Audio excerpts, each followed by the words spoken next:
Hello, this is Jay. I play Memor the Centaur Paladin, and welcome to episode 14 of the Worst Outtakes. Today I am joined by a certain somebody. Say your certain somebody's name, you certain somebody or other. Rhys! Yes, Rhys. Him. He plays Mud, because that's his job. I do. It is my job. It's yeah, it's a 0-hour contract. Yes. I do not have to pay him. I don't pay him. No. In fact, he's the Yeah, treasurer, you so don't. he pays himself. I do sometimes. Yes, as a treat. As a treat. So, today we're Yeah. messing with the formula a little bit. Normally I'll like Oof. script it out, but this it's becoming boring. So we're just going. I have a general topic I've thought of. We are going to And we're just talk. going balls deep.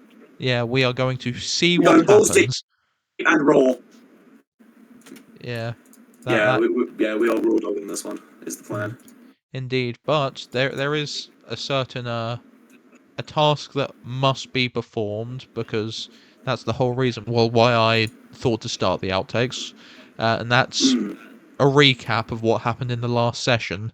So, from memory, Rhys, please tell us what happened last session. So, the last episode, we were jengered, really. I think the whole world got jengered. Everything jeng. I can agree with that.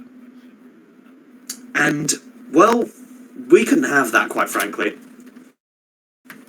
Us people at the worst outcome don't really like the entire world to be converted into Jenga monstrosities. That's just not how we flow.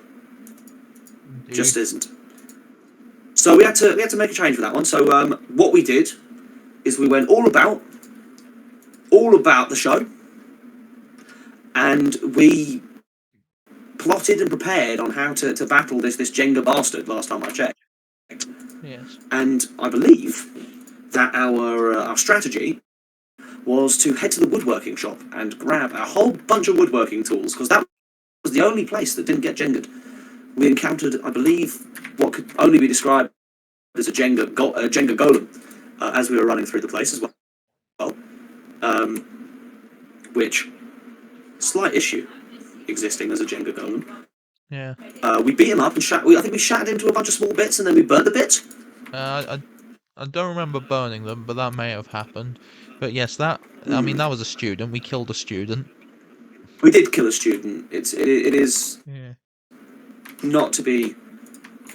Yeah, not to be taken lightly. There was the death of a student. Yes, but yes, we were all by our hands. We armed up and killed that student with all of the woodworking, I believe. Yes. What did Mud get? What did Mud equip himself with? I don't think he equipped himself with anything. He knew he had fire magic, so I think he just stuck with that. Oh, am I lying? Am I lying? Oh, you might be lying. I think you may have got a drill. Yes. Yeah, I think it was a drill. Yeah, and then good old Owen, he bandaged his hands up further using what's the word? Sandpaper, I believe. Yep, that's the word. Yep, Memor just used a regular old handsaw, and Nylon, good old Nylon, he's a magic man, so he didn't bother. Yeah, he didn't bother. Yes. Some of us bothered, but he certainly didn't. Yeah. So, yeah, we all went to confront the Jenga genie. It was at the top of the tallest tower in the big old magic school. It was raining Jenga blocks outside, like some sort of torrential wooden storm. It was very, very painful. It was. Yeah. And we fought him, but then he did he summoned a man, didn't he? Another student for us to kill. He did, yes, he did. He did summon a man for us to murder. Yes. Wiglet, I believe we settled on his name being Twiglet, because we kept his name was Twiglet. nearly saying a slur with his previous name. Yes, we did, and it wasn't great for that very purpose. Yeah. Usually, when you want to name a character, try to avoid the slurs as best you can. Sometimes you can't avoid the slurs, but other times you can. I mean, I guess. But yeah, so anyway, Owen sanded down Twiglet into nothingness. Good old Jenga Yes. Twiglet was slain, and the fighting with the Jenga genie continued. Uh, and that's a point. Another thing I forgot for a minute. We recruited a woodworking teacher who was somehow still Yes. alive. The one that never that very rarely taught us. I believe it was a dwarf. Yes, yeah, and he had some sort of scandalous relationship with a board named Sheila. He did. He did. So yes, he joined us on our epic quest. We did kill the Jenga genie, but it was a tough fight. He threw massive blocks at mud. That hurt a lot. He did. Uh, Yeah, no, a massive one hit Mud right in the fucking noggin. yeah. He was not happy about that. And then But I mean, very valid, by the way. Memor fell off the big old tower that we were atop of, right down to the bottom. Luckily, that Ethan does not have. If you take over your max HP and damage, you die instantly, because then we would have had Yes. a very dead Memor. But instead, he has just completely shattered one of his front legs. So now he walks with a cane. That's going to come up, and that's going to be a nuisance. And I know that because It I've is. recorded the Yes. next episodes. Yeah. It's been a nuisance, even though it hasn't even been there long. But we all know it's going to be a massive nuisance. We had a bit of time essentially patching ourselves up after we had saved the school by killing the Jenga genie. I mean, after that, after he was killed, everything turned back to normal. So, apart from Yeah. the students that died, those are dead. They're not alive anymore. But Well, yes, Mud rebuilt the weird time capsule that took us there in the first place, or I suppose did the original build. So now we can get back. Uh, wait, was it me that did that, or did that get yes, changed in the end? no, it was you. Okay. Yeah. So then, yes, Memel made a cane so he could walk. Nylan, I can't remember what Nylan did. Must have not been important. And Owen built a funny little statue just to commemorate his time. And then something happened to Mud, didn't Oh, it? we're missing when Mud also learnt Firebolt. Oh yes, he did that in his time as well. But what else happened He to did. He Mud? did. What's Well, strange, notable? a strange noticeable thing that Mud started doing. Mud started bugging out. Indeed. I believe the medical term is called, as what had been identified as a spot of chitinous, almost like exoskeleton, had formed on his forehead, where his holy symbol usually is positioned, and has sort of taken the form of it.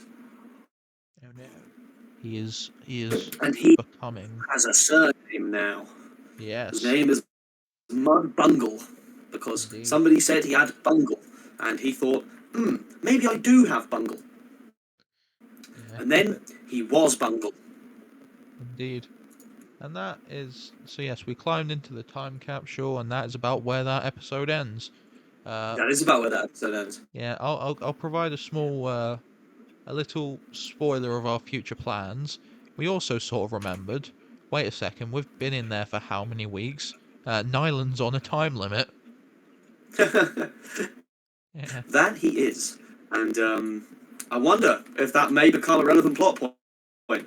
Probably not, really. Probably just gets better, doesn't he? yeah, He probably just eats a real cool, like, berry, yeah. He eats his and beans, he's and his alright. beans fix him.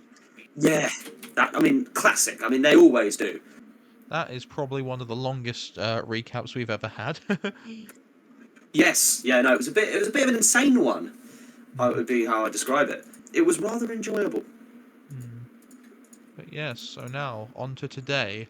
There was stuff mentioned in those previous episodes. I think it was mentioned that might need attention bringing to, because it's sort of it's not a regular D&D thing. It's an Ethan World thing that may need explaining, and that is Primal Borns, because that funny Jenga genie was some sort of Well, a thing tangentially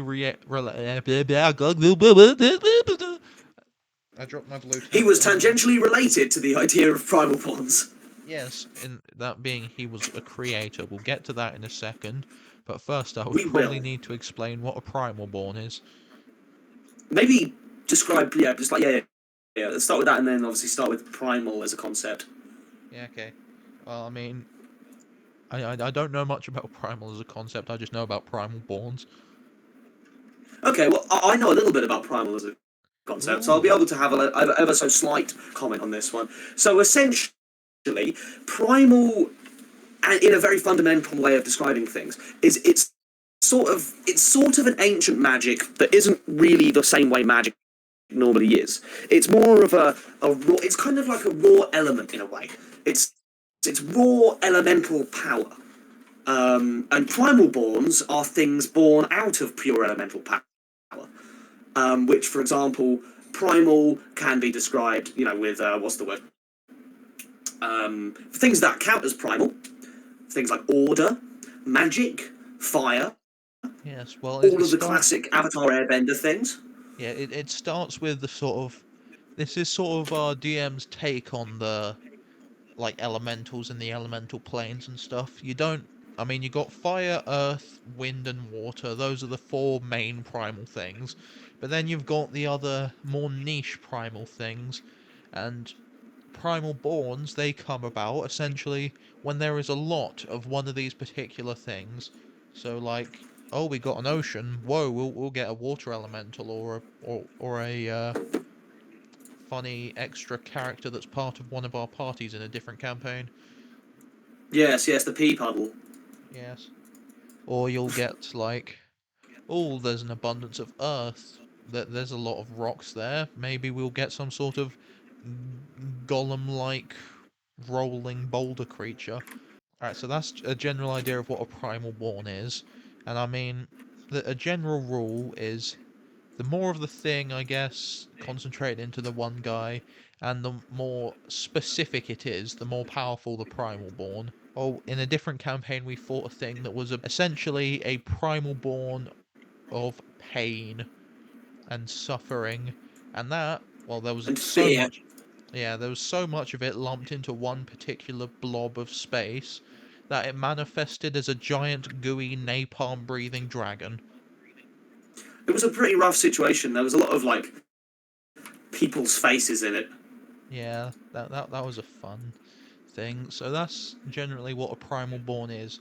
Now a creator, they're their own Yes. can of beans. They come from the sort of primal magic in the same way as the primal borns do, but well, there are two ways to make a creator, and to sort of scale them in power, a creator would be something like a demigod. That's the sort of level they are, but they're not Hmm. religion related. They are this raw force rather than anything divine. That is very true. Yes, They so are they're almost like a manifestation of that force in an even stronger way, isn't it? yes, but each creator has their own very particular niche, like how say there is another example is how you would have your water primal borns, but then you'll have a creator, which is the creator of winter oceans. We met that guy once, but not in this campaign. This is just an example of one that exists. There are two ways to make a creator. I wonder which one Ginalo the Jenga genie was. You have someone dying when there is a big old abundance of this particular thing and getting resurrected as a creator. That's just a funny magical event. So they will die, they'll be reincarnated into this creator. Maybe they'll have memories, maybe they'll just be this thing.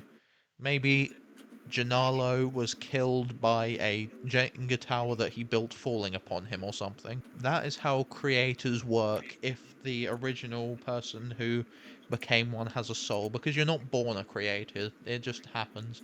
And that the other way is to gain it. Well, if you don't have a soul, you have to do it this way. You need to gain power from other powerful primal borns or creators, be it by putting them out of their misery or making friends and having them go, sure, here's a bit of juice. And then if you collect enough of that, then you can become a creator. It's true. Yes. And Collect that, the juice. yes. So maybe, The juice is loose.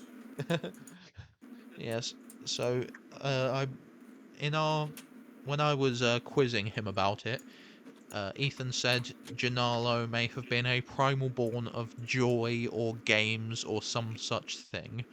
So perhaps he was uh, started off as a primal born because they point to make important to mention is primal borns, they don't have souls because they are not made by gods. They just appear. So if Ginalo was a Yeah. primal born, he would have had to go around either beating up or begging other strong primal borns for their power. It is true. Yes.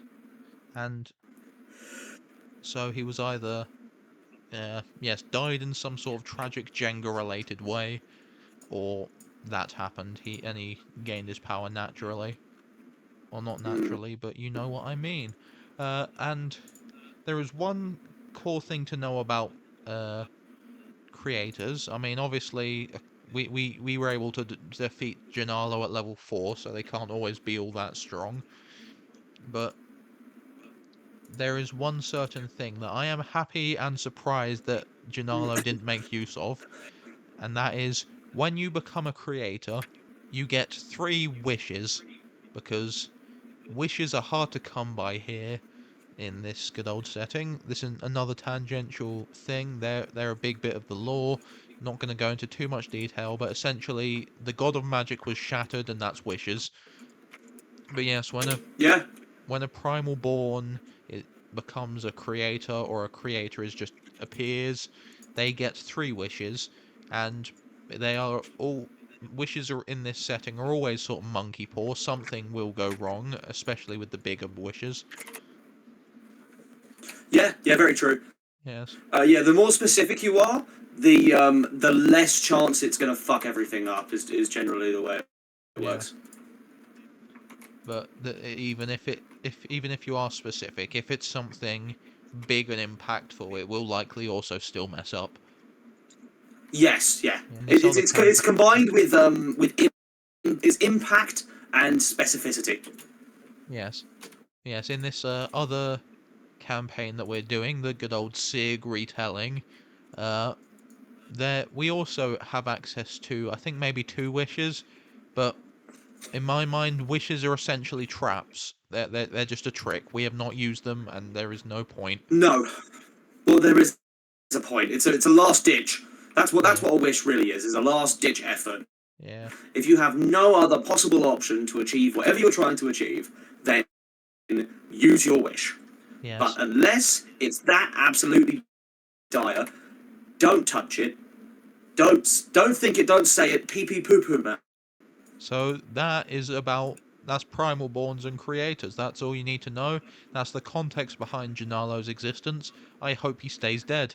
I think he will. Like I said, And oh, oh no, go on. like I said, no soul. He's not coming back. He's not getting revived.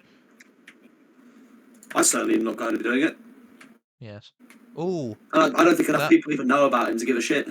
that reminded me of one small thing. Uh, Hmm. you know the super mega powerful primal born of a particular thing that's made by a super massive a large amount of the stuff of being in a place, like that Yes. napalm dragon I mentioned earlier. Uh, they Yes. they they do just because they are such a big constant thing that they do come back. They It do. takes they reform over like They hundreds of always years. come back. Yes, As a matter of fact, fairly, but yes, Freddy Fazbear. indeed. So, I mean, I doubt Gennaro was of that power, so he'll be staying down, I assume. Hmm. I sincerely hope he does. But yeah, that's Primal Born, that's Primal Magic. Not really, that's Creators. But yeah, I think that's us about done for this one. Thank you very much for your help, Rhys. No problem. You're always welcome. Yes, good. I better be. But yes,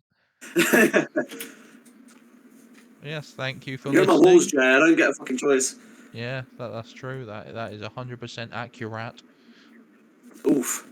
So if you have enjoyed this episode, please let us know. And if you want to talk to us, we have comment section in the YouTube. We have various other social medias. You can find those at TWODND podcast. That is TWODND podcast. See Thank you you all. indeed. We shall see you all in the next main episode, assumedly. Goodbye. Bye.